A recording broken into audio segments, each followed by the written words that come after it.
Televivo é um reality jornal idealizado pelos professores e alunos do curso de jornalismo da Universidade Católica Dom Bosco, dentro da disciplina de telejornalismo, com o apoio técnico dos profissionais do Laboratório de Comunicação.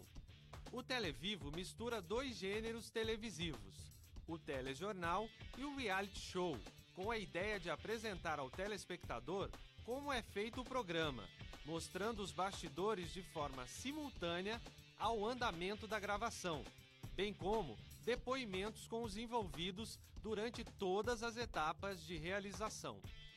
Com o Televivo, a audiência pode acompanhar não só o produto finalizado pelos acadêmicos, mas todo o exercício de aprendizagem destes futuros jornalistas. Empreendedorismo atrai jovens interessados em obter sucesso profissional. Criatividade, técnica e dedicação marcam as atividades e as ações das engenharias da UCDB. Conheça Duque, o integrante do Corpo de Bombeiros de Campo Grande, que está ajudando a encontrar pessoas desaparecidas. E no mês da mulher, nada melhor do que refletir sobre a importância do papel delas na sociedade. E aqui hoje é Dia Internacional da Água, vamos falar sobre a preservação e conscientização desse bem único. O carnaval passou, mas aqui estamos com a escola de samba campeã da Liga Especial de 2017, a Vila Carvalho, que vai nos surpreender e contar um pouco seus segredos para essa vitória. E esses são alguns dos destaques do Televivo, o seu reality jornal. Fechou. No ritmo mais que você já passou o nervosismo. Representa uma nova fase, que traz muitas inseguranças, mas também grandes expectativas. Nós vamos ouvir quais são as aspirações dos calouros deste ano aqui na UCDB. Confira na reportagem de Valesca Consolaro. Aqueles que ingressam em uma faculdade passam por um momento de expectativas, medos e dúvidas sobre o futuro. Meu maior medo é trancar o curso, é chegar na metade do curso e ver que não era aquilo que eu queria e ter que fechar e começar outro curso. Então esse é meu maior medo, assim. Ao decorrer do tempo, eu conhecer o curso e ver que não era o que eu queria. O meu maior medo é de não dar conta, né? Porque devido ao trabalho, várias outras responsabilidades que a gente arca, né, nessa vida inteira. Então, o maior medo é, às vezes, de trancar a faculdade, às vezes não dar conta, de pegar uma DP. Né? A gente tem um medo, assim, logo de início, logo no primeiro semestre, a gente reage de algumas formas, tudo é novo, tudo é novidade, então a gente tem alguns medos, mas nada que não possa ser vencido também, né? Alguns desses medos e expectativas são ainda maiores para os acadêmicos que precisam mudar de cidade para estudar. O jovem que sai da casa dos pais e assume a responsabilidade de morar sozinho passa por um momento de grandes mudanças. No começo, no primeiro semestre principalmente, sempre tem aquela empolgação do aluno estar no curso superior, de ter escolhido, né, aquele curso que lhe agradava, mas aí com o passar das avaliações ele vai começar a entender que ele vai ter que se desdobrar mais, vai ter que desenvolver algumas outras atividades e capacidades que o ensino médio não cobrava. Então pode ser que nesse momento comecem a surgir algumas frustrações, né, algumas notas baixas, um desempenho que não seja aquele esperado. Então ele precisa ter essa energia, né, e essas características para conseguir lidar com isso e conseguir na busca maior que é a realização da sua formação profissional, né? A estudante Beatriz Magalhães precisou se mudar aos 19 anos para estudar. Ela saiu de Campo Verde, Mato Grosso, e veio morar com os primos em Campo Grande para realizar o sonho de cursar jornalismo. A universidade para mim significa oportunidade e conhecimento. E é fazer uma coisa que eu tenho vontade de conhecer um pouco mais. E aqui também eu acredito que eu aprendo a me comportar em sociedade.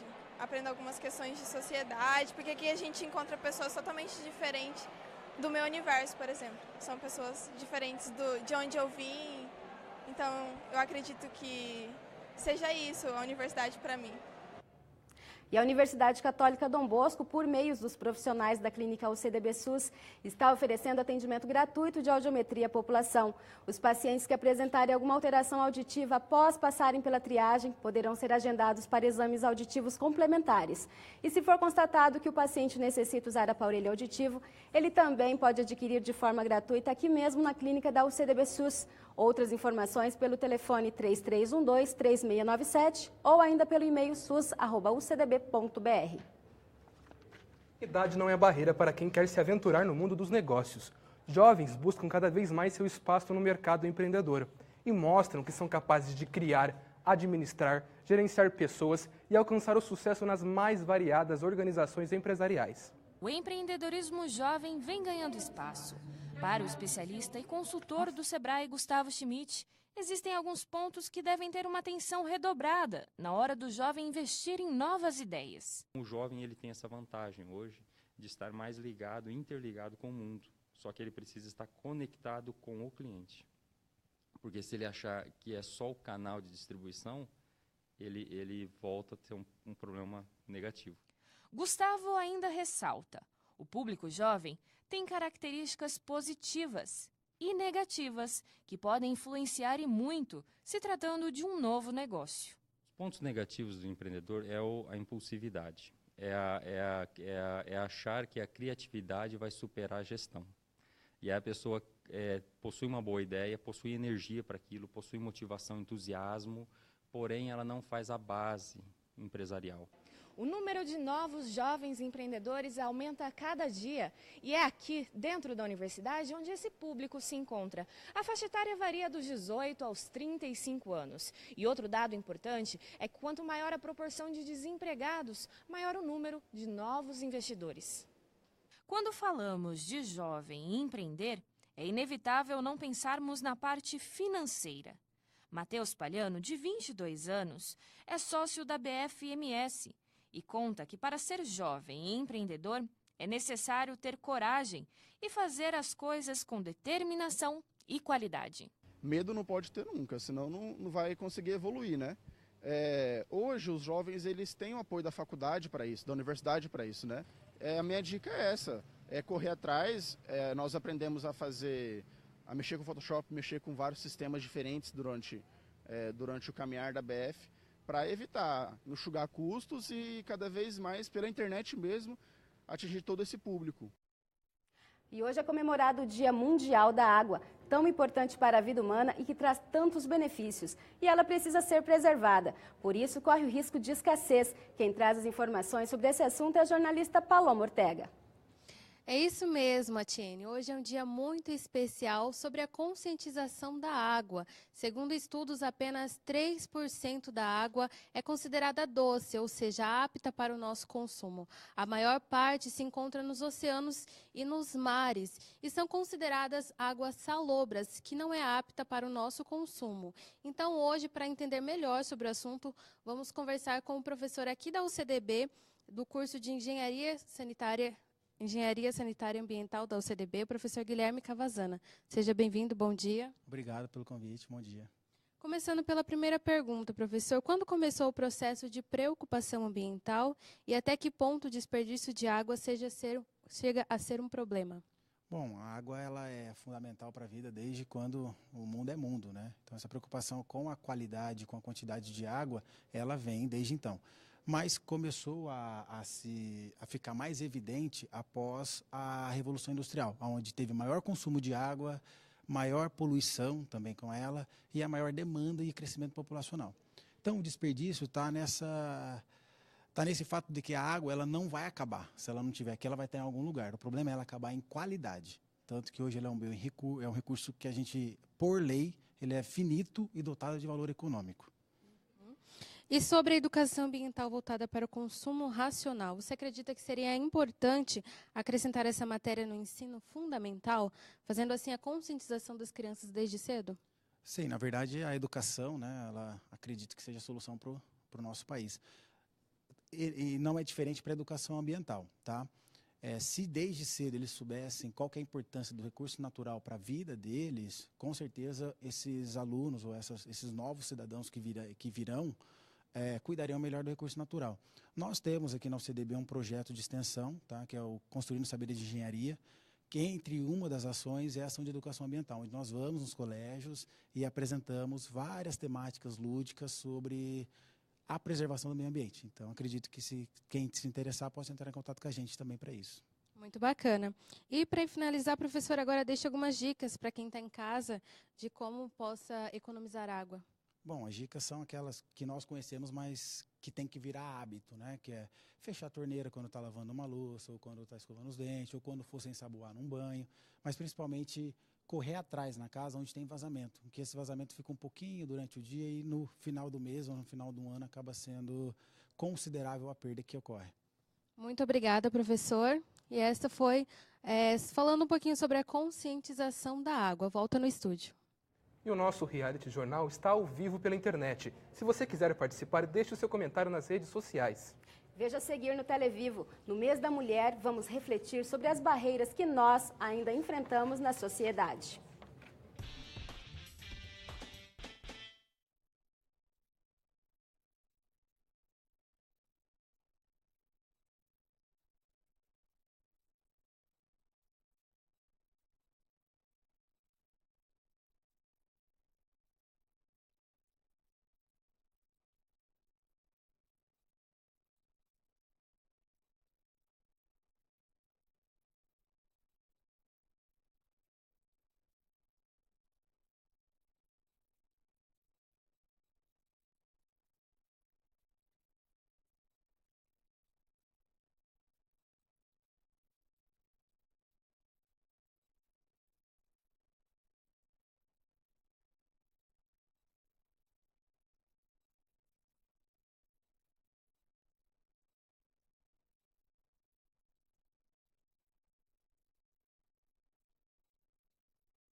A Universidade Católica Dom Bosco acaba de formar mais uma doutora em educação. A repórter Bianca Macário esteve nessa defesa de tese e traz as informações. Olá, estou aqui nas salas de bancas de mestrado e doutorado da UCDB, onde a doutoranda em educação, Rosimeire Lopes da Silva Farias, vai defender a sua tese com o tema Educação e Meritocracia, a ação dos partidos políticos na Assembleia Legislativa de Mato Grosso do Sul. Rosimeire, o que te levou a escolher esse tema? É um tema desafiador, não é? Eu trabalho na administração pública e trabalho com a educação há muito tempo e lido com o processo legislativo. Então, como eu acompanho todo esse caminho, eu fiquei muito intrigada, muito interessada em investigar como os partidos políticos definem e discutem os temas relacionados à educação. Então, qual é a atuação dos partidos políticos no que concerne à educação no estado de Mato Grosso do Sul? E qual o objetivo central que você procura na sua tese? Olha, na verdade eu quero expor para o leitor, para que eles percebam a importância de entender a atuação do legislativo, né? O eleitor precisa entender qual é o papel do legislativo, qual a importância da relação executivo e legislativo para a implementação, para a criação de leis que venham atender realmente a necessidade da sociedade. E a educação é um campo, é uma área fundamental e no qual há muitos temas que precisam ser explorados, e eu quero que esse meu trabalho seja o primeiro de muitos que virão. E há ações na sua tese que beneficiam a sociedade diretamente? Sim. A interpretação com relação aos projetos de lei, para que a sociedade perceba a importância das mobilizações sociais, a importância da sociedade civil se mobilizar para defender os seus direitos e ver como isso repercute lá no Poder Legislativo. Isso é muito bom. Muito obrigada. E é isso, eu conversei com a doutoranda Rosimeire Lopes da Silva Farias, Bianca Macário para o Televivo.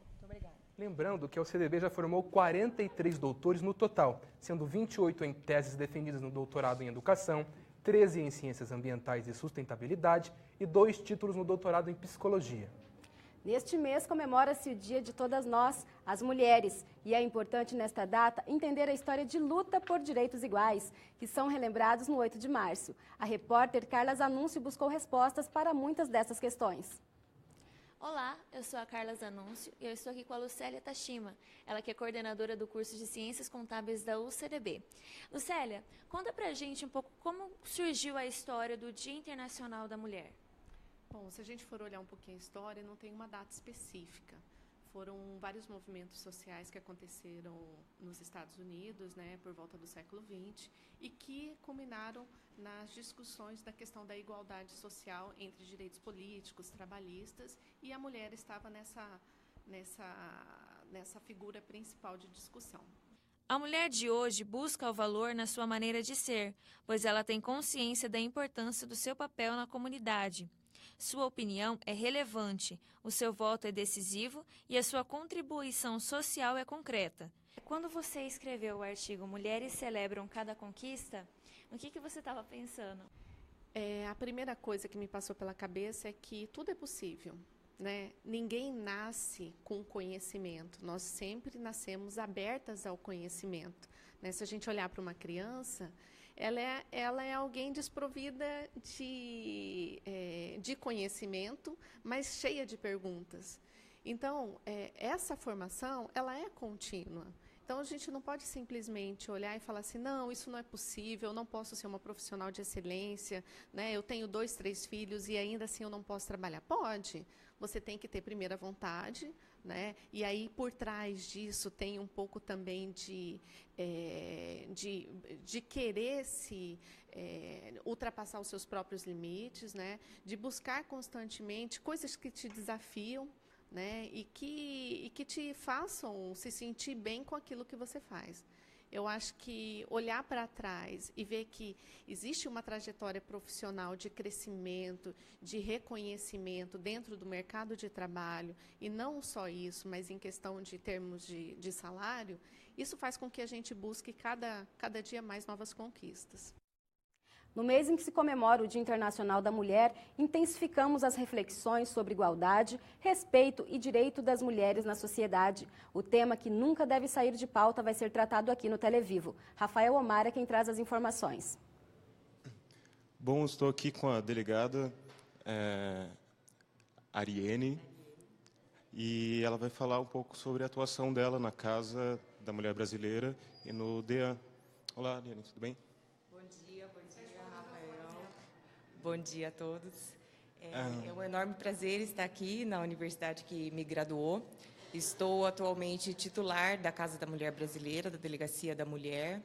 Nós contamos na delegacia com toda uma rede de atendimento a essa mulher vítima de violência. A gente possui um setor psicossocial que faz esse primeiro atendimento da mulher, para ela romper esse silêncio. Após ela é encaminhada à delegacia para o registro das ocorrências de violência doméstica. Lá também contamos com um alojamento de passagem, onde ela pode ficar abrigada por até 48 horas. E existem também, em casos de risco iminente à vida dessa mulher, uma casa-abrigo, onde ela pode ficar alojada por mais tempo, que faz a proteção dessa mulher. Sim. Em que situações a mulher já pode recorrer à casa? Sim, muitas mulheres acreditam que somente a agressão física é passível de registro de ocorrência, mas a Lei Maria da Penha prevê vários tipos de violência.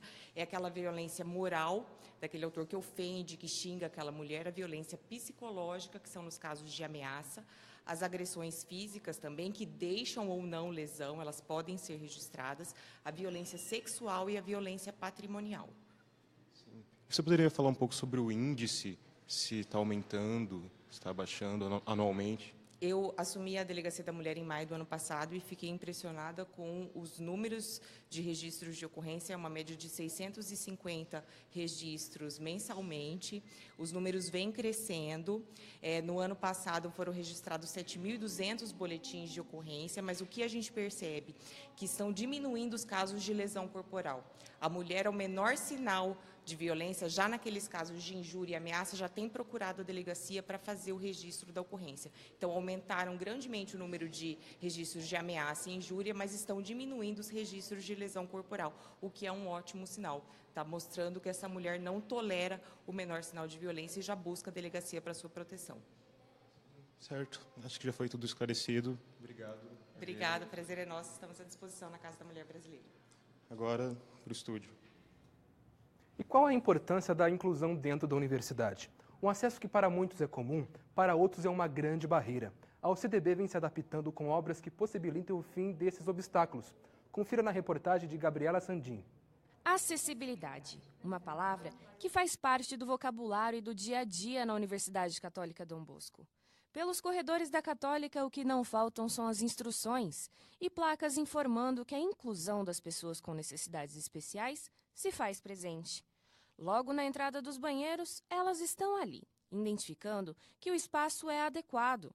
Os balcões das lanchonetes e guichês de estacionamento também integram esse time.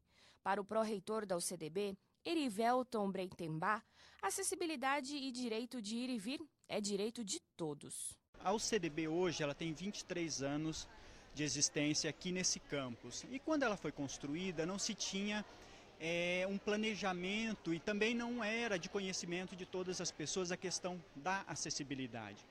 Desde 2013, 2014, houve um planejamento de reorganização da universidade como um todo, para que a gente pudesse atender a todos os pedidos e as necessidades das pessoas que estão chegando cada vez mais com uma mobilidade reduzida e com condições que às vezes não permitam que elas cheguem até determinados espaços dentro da universidade. As obras, assim como a implementação de elevadores como este aqui, começaram em 2014. E o NEP, Núcleo de Apoio Pedagógico, acompanha hoje 29 acadêmicos com mobilidade reduzida, que precisa de um atendimento especial. Tudo isso gerando uma maior acessibilidade. Além de toda a estrutura interna da UCDB estar adequada para acolher muito bem esses acadêmicos com necessidades especiais, do lado de fora não seria diferente. Além das rampas que facilitam mais o acesso, todo o estacionamento também corresponde a essa realidade. Nós trabalhamos com as normas do Denatran. De acordo com as leis de trânsito, é necessário ter 5% destinado aos idosos e 2% aos portadores de necessidades especiais. E nada melhor do que conversarmos com um acadêmico para entendermos a realidade e o dia a dia de quem realmente utiliza e precisa usufruir dessa estrutura e de toda essa acessibilidade. Eu gosto da UCDB por conta disso, né, que é um terreno plano. E não tem aquele negócio de ficar subindo e descendo. Eu não imaginava que teria assim elevadores nos blocos, então facilitou muito. Então às vezes eu preciso ir lá no ASA, eu preciso ir no SAB fazer alguma coisa, não preciso daquele contorno enorme para chegar lá em cima. Aí eu corto o caminho pelo elevador aqui, diminui meu tempo, eu chego bem mais rápido. E nós continuamos ao vivo pela internet. Se você quiser deixar ou quiser participar, deixe seu comentário nas redes sociais. E veja a seguir no Televivo. Fórmula Universitária promove palestras aos estudantes e a fofura de cães treinados para encontrar desaparecidos.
As engenharias da UCDB se mobilizaram em um evento que apresentou para os calouros e veteranos 2 projetos de extensão desenvolvidos pelos cursos, o Fórmula Universitária e o Aerodesign. Criatividade, técnica e dedicação marcam as atividades e ações desses acadêmicos e professores extensionistas. Aconteceu na Universidade Católica Dom Bosco, no dia 23 de fevereiro, a apresentação dos projetos de extensão Fórmula Universitária e Aerodesign para os calouros da UCDB. A palestra tem como objetivo a apresentação dos projetos de extensão Fórmula Universitária e Aerodesign, que são para os alunos calouros de Engenharia da Computação, Elétrica, Controle, Automação e Mecânica. Meu nome é Nicole, eu sou caloura de engenharia mecânica e eu acho muito importante a gente ter essa oportunidade de estar participando, porque a gente almeja estar nessa área, então é importante a gente estar praticando tudo aquilo que a gente sonha, é um começo já para a gente poder aprender e estar vivenciando tudo aquilo que a gente vê na aula. Bom, a gente está aqui com uma palestra para os alunos do primeiro semestre de Introdução à Engenharia, cujo objetivo é apresentar para eles o que a universidade tem de projetos. Primeiramente, a gente vai começar com o projeto de extensão. No caso de hoje, a gente veio aqui com o pessoal da Fórmula Universitária e também com o pessoal do Aerodesign. Então, é basicamente para mostrar para eles o que realmente acontece dentro do projeto. Não só apresentar, falar o nome, o projeto trabalha com a fórmula, trabalha com o avião, mas sim as especificidades dentro de cada projeto, os setores que tem dentro dele. Então, por exemplo, da Fórmula Universitária, tem a parte da telemetria, tem a parte do marketing, tem a parte da administração de todo o projeto. Então, geralmente o pessoal que quer entrar na Fórmula Universitária acha que vai pilotar o carro, e não é bem isso daí. Então, é basicamente trabalhar para fazer com que o projeto ande. Então, esse é o objetivo dessas palestras, que a gente vai trazer essas e outras exatamente para esse pessoal que está entrando na faculdade e realmente saber o que está sendo oferecido para eles com relação aos projetos de pesquisa e também de extensão. Meu nome é Matheus Bueno Gomes, hoje eu estou dentro da área de telemetria do projeto e a função do projeto é basicamente poder proporcionar para o acadêmico que tem o objetivo de seguir na área automotiva, de entrar numa grande equipe, poder proporcionar essa experiência de como é estar dentro de uma equipe, de poder ir no autódromo, de preparar um carro para competição na engenharia automotiva. E como faz para o calouro que quer participar e ingressar no projeto? Para o calouro que gostaria de entrar no nosso projeto, ele precisa acessar a nossa página no Facebook, que é Fórmula Universitária UCDB. Lá na nossa página já vai ter uma publicação. Tem uma publicação no nosso Facebook com um link para um formulário. O calouro preenchendo esse formulário, a gente entra em contato com ele e ele está dentro do projeto.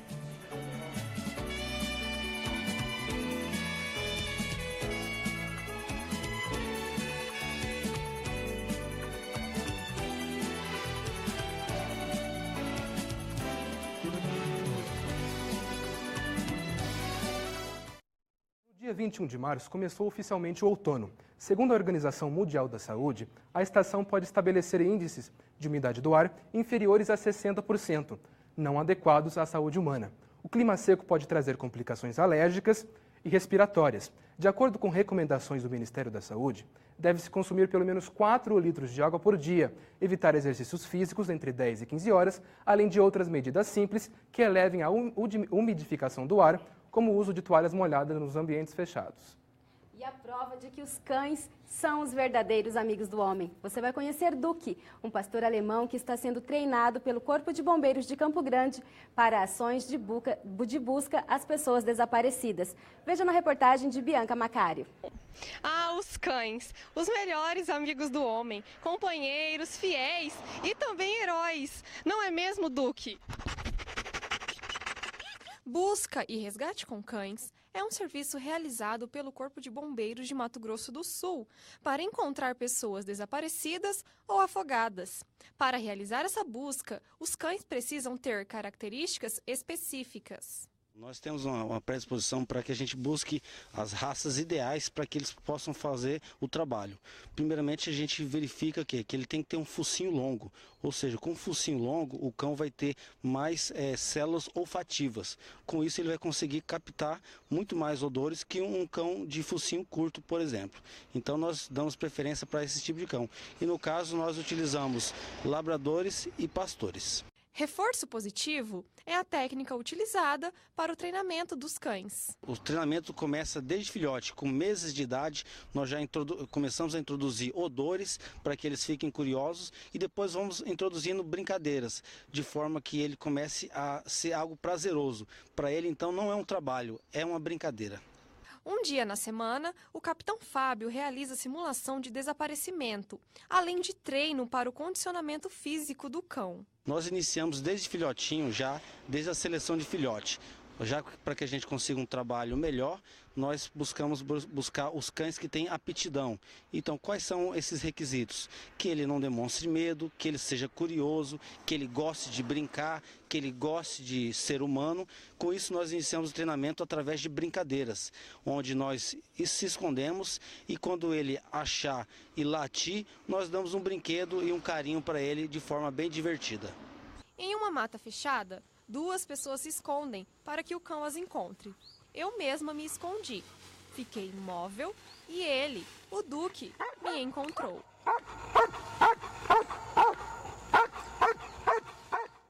Dizem que um ano só começa depois do carnaval, mas a gente sabe que essa paixão brasileira não acaba nunca. A escola campeã do carnaval em Campo Grande está aqui no estúdio do Televivo e mostra ao vivo toda a alegria de fazer parte dessa festa. Não é mesmo, Paola? Muito bem acompanhada com o presidente da Escola de Samba campeã da Liga Especial de Campo Grande 2017. E para nós sabermos um pouquinho mais do que realmente aconteceu, como foi essa energia, sobre o enredo, vou falar agora com o presidente da Escola de Samba, José Carlos de Carvalho. Muito obrigado pela sua presença. Nós gostaríamos de saber um pouco sobre a escola, para depois nós entrarmos dentro do assunto do carnaval. A Escola de Samba da Vila Carvalho, ela já existe há muitos anos, está sendo a escola mais antiga de Campo Grande e nós fazemos de tudo para presentear e dar aquele brilho na avenida para as pessoas que se deslocam e vão nos prestigiar, vão nos assistir. Vila Carvalho está aí, aberto a todos e esperamos que o Carnaval 2018 será bem melhor do que esse Carnaval deste ano. Agora, falando um pouquinho sobre o enredo em si que foi escolhido para este ano. Sabemos que São Jorge ele é o santo patrono da escola. Por que a escolha dele? Como foi trabalhar em si o enredo? É o que você acabou de falar. É o patrono da escola. Eu, quando comecei a ir para a Vila Carvalho, a minha mãe me deu uma imagem de São Jorge. E ele passou a ser o nosso padroeiro, o nosso patrono.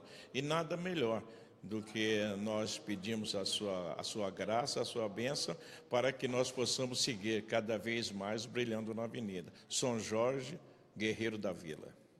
E falando agora um pouco sobre a parte da adrenalina, como que foi os preparativos, como que foi aquele momentinho antes de vocês pisarem dentro da passarela do samba? Nossa, vocês nem imaginam a correria que fica nervoso, fica bravo, briga, xinga, faz, mas tudo em prol de fazer um bom carnaval.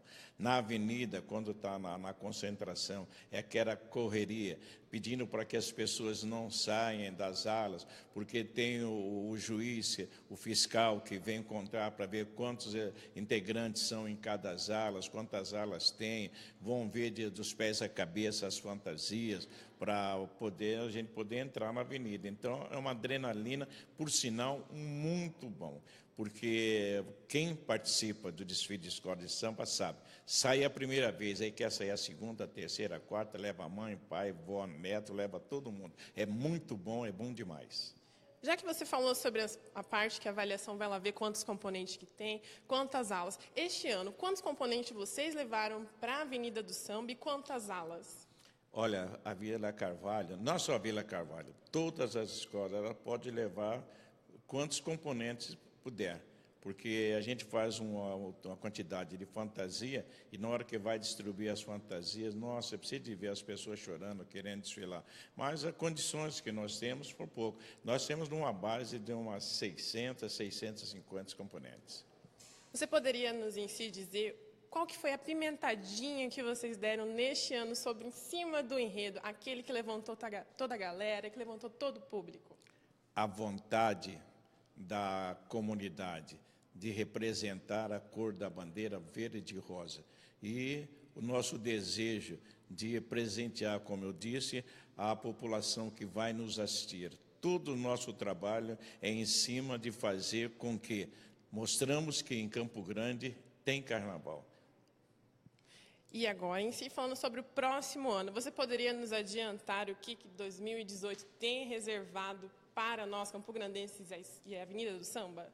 A única coisa que eu posso dizer a vocês que eu tenho que reservado para fazer é, novamente, trabalho com a comunidade, as nossas promoções, os nossos eventos, para nós levantarmos fundos para podermos confeccionar as nossas fantasias. O nosso carnaval já começou, nós já estamos trabalhando em cima de qual enredo que será escolhido para nós fazermos a sinopse e dar para os compositores e para o nosso carnavalesco. E, se Deus quiser, pode esperar que nós vamos vir, do jeito que nós viemos todos os anos, mostrar que Campo Grande tem carnaval. Só depende de divulgação, só depende dos nossos governantes, porque se depender da nossa comunidade, da nossa diretoria, nós vamos apresentar. E faço um convite para vocês, que vocês cubram o dia a dia das escolas de samba, para que nós possamos mostrar para o público que nós trabalhamos o ano inteiro. Tudo depende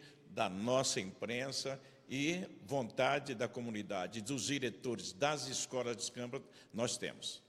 É isso mesmo, pessoal. Então, agora, com esse convite em si do ano que vem, vocês comparecerem em si e prestigiarem as escolas de samba. Então, ano que vem tem muito samba no pé, muita alegria e muito trabalho. E agora eu volto com vocês diretamente para o estúdio. E a parte informativa do Televivo termina aqui. Você acompanha a partir de agora a nossa etapa de reality, onde vamos refletir sobre as funções jornalísticas que exercemos neste programa. Até mais, tchau!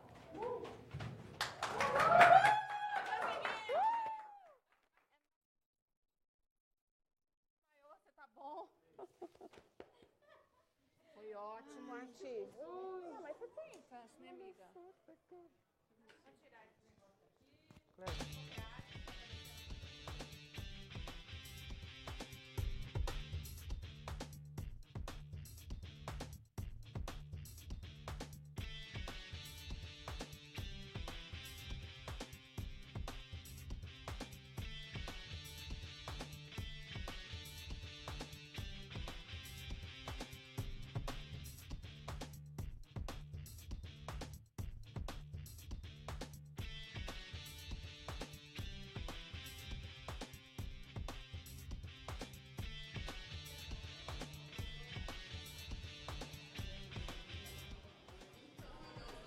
E agora a gente começa a parte de reality do Televivo, né? A gente está aqui com os nossos estudantes do 7º semestre que fizeram o exercício de telejornalismo, de colocar um telejornal no ar em 4 funções. Eles estão trabalhando nessa primeira edição, serão 4 edições do Televivo durante o semestre. Eles estão trabalhando há mais de um mês, né? Fizeram as reportagens, primeiro produziram isso, né? Os pauteiros produziram, depois partiram para a edição e finalmente apresentaram hoje o nosso querido Televivo. A gente vai conversar então aqui primeiro para saber as impressões de vocês, né? Nossa, gente, como vocês são bonitinhos! Ai, que lindos! Obrigada. Os meus olhos castanhos, né? Vamos começar com os pauteiros. Quem foi pauteiro aqui? Vamos juntar todo mundo, os pauteiros. Produção. Pauteiro é produção. Ela aprendeu bem. Aê! Quem mais de produção? A Camila. Camila, Vanessa. Quem mais de produção? A produção, para quem não sabe, é a origem, né, de todo o telejornal. É ali na produção que a gente tem as ideias de pauta, das reportagens, dos links, do conteúdo que vai ser tratado no telejornal. E essa moçada aqui é quem fez a primeira pesquisa de informações, marcou as entrevistas, né, pautou os repórteres que foram para a rua, porque a gente precisa de agilidade. Como é que foi essa experiência para vocês? Vamos começar aqui com a Suzana, que é a mais aparecida.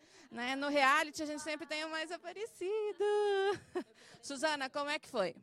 Foi incrível. A gente estava comentando lá nos bastidores, eu e a Valesca, que ela se identifica mais com a produção, que é mais bastidores, essa coisa assim. Ela não curte muito esse lance de ficar aqui na apresentação.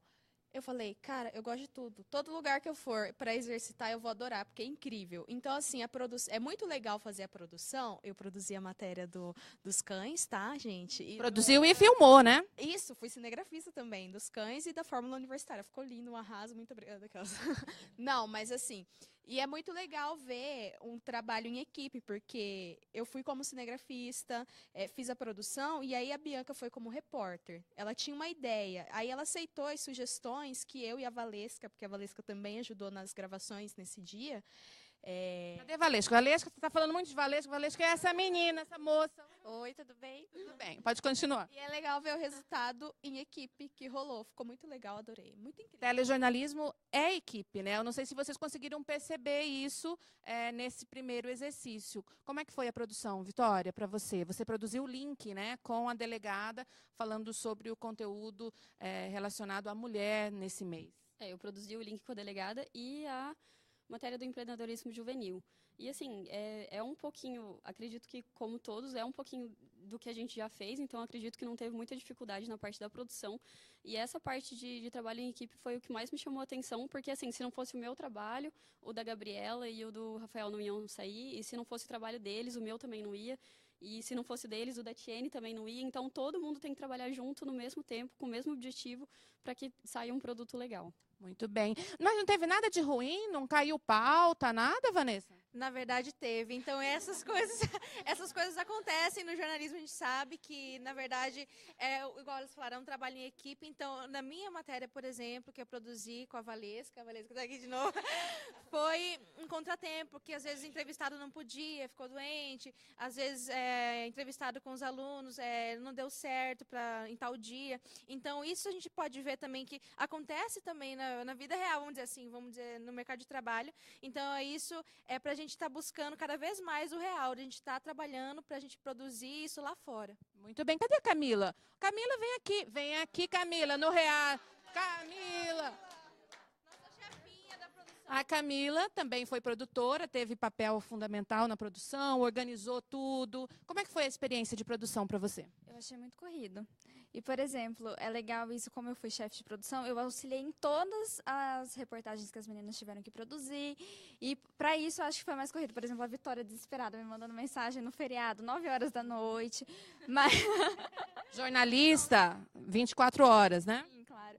Mas foi maravilhosa a experiência, adorei produção. E acho que realmente eu me encaixo mais na produção, igual as meninas tinham falado que estavam comentando. Achei muito legal. Muito bem. Então, vamos pedir para as produtoras cederem o espaço para os repórteres, porque depois que a matéria é produzida, ela precisa ir lá na rua, né, do cara que é o repórter. Vocês viram as reportagens, eles colocam o rostinho no vídeo, né, eles estão vivendo o momento, estão na rua, fazendo chuva, fazendo sol, frio, enfrentando as pessoas e seus problemas e soluções, né? Como é que foi a experiência da reportagem, o formato, a linguagem, como é que foi para você? Bom, Emanuele. Foi um momento assim de experiência totalmente real, foi como se a gente estivesse no mercado de trabalho mesmo. E foi a hora de colocar a cara a tapa e se conhecer também para ver o que a gente gosta. Eu realmente amei reportagem, ainda não tive experiência em outras áreas. Eu espero que esse momento seja a hora de escolha também, da gente ter uma noção de como vai ser o nosso futuro, né? Muito bem. Carla, como é que foi? Para mim foi diferente, porque foi a primeira vez que eu fiz uma reportagem. Foi aquele friozinho na barriga, de ficar nervosa, de não saber o que falar, como agir. E, claro, quando a gente está fazendo o repórter, quando ele está gravando a reportagem, a gente sempre tem o auxílio do câmera, do pessoal que está por trás. Então, tipo assim, é uma ajuda muito grande. Ajuda a gente na hora, tipo, às vezes é uma ajuda meio dura, mas... Você está falando do Edinho. Essa ajuda meio dura do Edinho. Edinho é um fofo, um querido. Isso mesmo. E é uma ajuda que é fundamental, né? Porque as pessoas que amam a gente, então vai ajudar a gente a sempre fazer o melhor. E eu fiquei muito feliz, tipo, agradeço muito ao pessoal, o Edinho mesmo, muito obrigada pela matéria, ficou incrível. Edinho, vem aqui, Edinho. Edinho, nessa hora, já que é reality, né? O Edinho tem 150 anos, né, de profissão, né, de UCDB e de profissão como cinegrafista. Já ajudou na formação de muitos repórteres e jornalistas aqui no Labicom. Já são quantos anos de Labicom, Edinho? 14. 14 anos, né? Então, muita gente boa que está no mercado passou aqui pelas mãos do Edinho. Você nota que principais dificuldades dessa moçadinha que está começando, né? Que está fazendo a primeira passagem, que não sabe ainda como é que é a imagem, que você sempre aconselha a eles? Cristina, primeira coisa, quando a gente vai para a externa, eu cuido da postura deles. Eles estão com vontade de aprender, entendeu? Eles querem aprender, você entendeu? E o nervoso toma conta por ser a primeira vez, entendeu? E eu tenho paciência, né? Depois de muito tempo, aí a gente... Depois de muito tempo você adquiriu paciência? Agora eu tenho paciência bastante, né? E as matérias ficaram massa pra caramba, tá? Então, temos os próximos, né? Todos vão passar pela reportagem. Obrigada, Edinho. E você, Valesca, como é que foi a nossa reportagem? Como é que você se sentiu como repórter? Para mim foi muito interessante. Eu sempre achei que eu não me identificava, até que eu gostei mais do que eu esperava. Eu tive um pouco de experiência no Infoco, mas ainda tinha muitas dúvidas a respeito da reportagem. E eu gostei muito dessa coisa do trabalho em equipe mesmo. Eu ajudei na produção também. Fiz imagens junto com a Suzana, aprendi um pouco sobre ser cinegrafista um pouquinho também. Apesar de me identificar super com produção, eu gostei também da reportagem. Muito bem, Valesca, obrigada. Então, depois da reportagem, né, esse material precisa ser editado. E os nossos editores, gente, o pessoal está fugindo, é o reality mesmo, né? Os nossos editores, quem foram? Renata, Rodrigo, Clécio e Mariane, né? Como é que foi? Porque, na verdade, na televisão, né, da vida real, né, a gente tem um editor de imagens, mas aqui a gente preza que vocês procurem trabalhar a edição de imagens e a edição de texto da mesma forma. Você teve muita dificuldade? O que você pode explicar aí dessa experiência que você viveu? Foi legal porque são de funções diferentes, né? A gente trabalha em áreas diferentes, mas parece que uma coisa está tudo relacionado com a outra.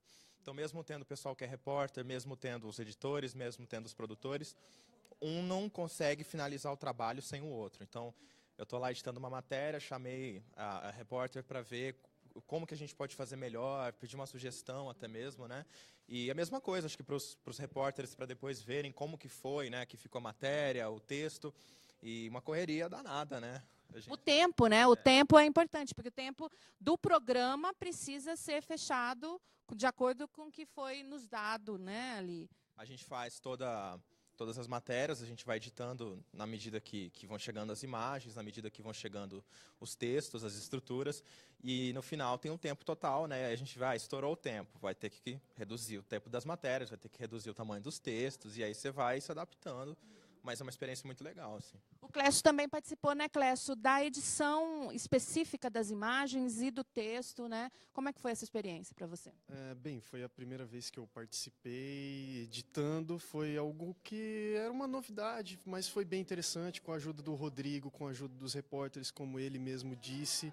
Então foi algo bem legal. A gente contou com a colaboração de todo mundo e deu um produto bem bacana. Então. Você teve alguma coisa assim, porque o editor parece ser tão poderoso, né? Você teve algum tipo de medo, de receio, de cortar algo que você achasse que, de repente, o repórter queria que você colocasse na matéria ou não? Não, as imagens foram maravilhosas, né? Então a gente não teve trabalho nenhum, a gente não teve que cortar nada. Estou sentindo uma leve ironia, mas eu não vou me aprofundar nesse assunto. Isso, não tem nenhuma briga, todo mundo se ama, é tudo lindo, maravilhoso. Poxa, gente, o reality, a gente quer o barraco, Pura realidade, a gente não teve que correr com o tempo, nem nada, muito bom. Imagina. O Jansen estava ali com a gente, ele que participou da matéria da acessibilidade. Eu falei, Jansen, se eu te cortei, a culpa não é minha, entendeu? Porque é o tempo do jornal, né? Então, assim, às vezes a gente leva um tempo. Eu imagino os repórteres levam um tempão aí para gravar, mas no final o produto ele é, né, reduzido ali, ele é cortado para aquilo que realmente vai importar dentro da matéria. Enfim, bem bacana. As meninas Renata e Mariane, eu não sei se eu posso ir virando assim, posso, né? Elas trabalharam com o texto que os apresentadores leram aqui para vocês, né? Então, elas fizeram as laudas do jornal, trabalharam com o tempo, né? Você teve alguma dificuldade para fazer esses textos que os apresentadores leram? O que você pode resumir, fazer um balanço aí sobre essa sua função no Televivo? Então, eu gosto muito de texto, naturalmente, me dei muito bem com o impresso e tal. Claro que o formato de texto para televisão é totalmente diferente do impresso, mas eu gostei muito porque é o que dá vida ao jornal. Na verdade, é como se fosse o laço que fecha o jornal, porque você tem que ter texto.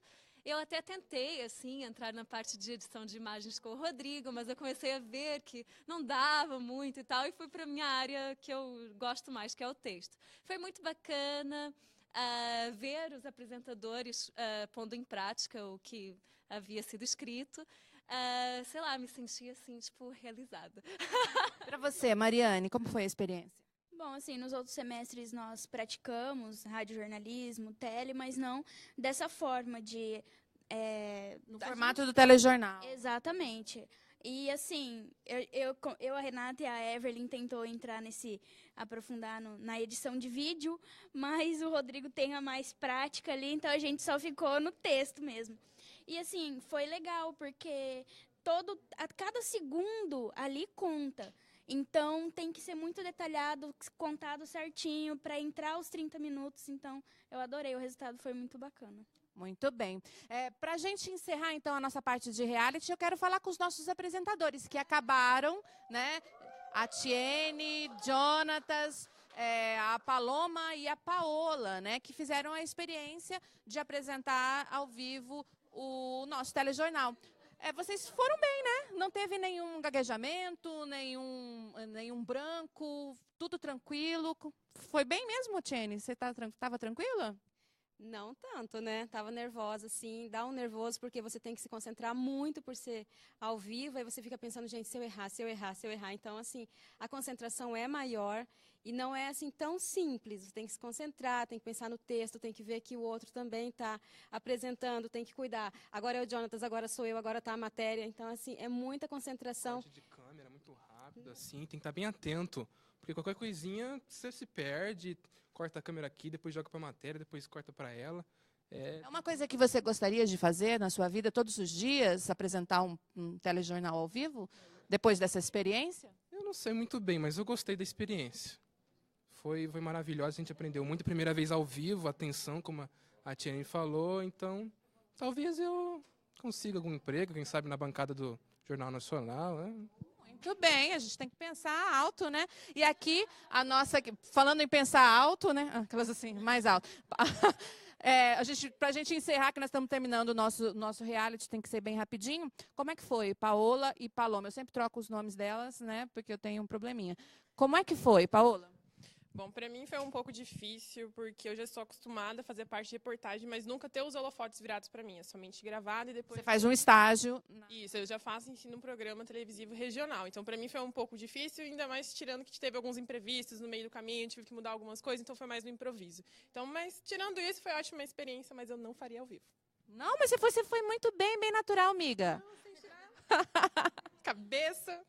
Foi muito bem. E você, Paloma, também tem uma experiência de fazer ao vivo num estágio que você faz, né? Sim, já tenho experiência do ao vivo, mas assim como qualquer um, a gente sempre tem o nervosismo, né? A gente tem medo de esquecer e também tem que prestar atenção no que o nosso colega também está falando, porque faz um link com a gente, né? Um ligamento ali. Mas eu fiquei um pouquinho nervosa, esqueci algumas palavras. A gente nunca segue certinho o que está ali. É que a sua parte não tinha teleprompter, né? Ela tinha que decorar o texto. Tive que decorar e aí a gente acaba esquecendo algumas coisas, deixando passar. Mas deu um nervosismo ali no começo, entrevistado também. Te passa uma certa segurança, né? Dependendo do entrevistado. E foi tranquilo, eu acho. Mas só no comecinho ali que foi um pouquinho nervoso, mas de resto foi tranquilo. Muito bem. E a gente vai terminar aqui, então, a nossa parte do reality, né? O Televivo, ele tem uma próxima edição no mês que vem, onde a gente se encontra, então, aqui na nossa página do Jornalismo CDB no Facebook. Até lá!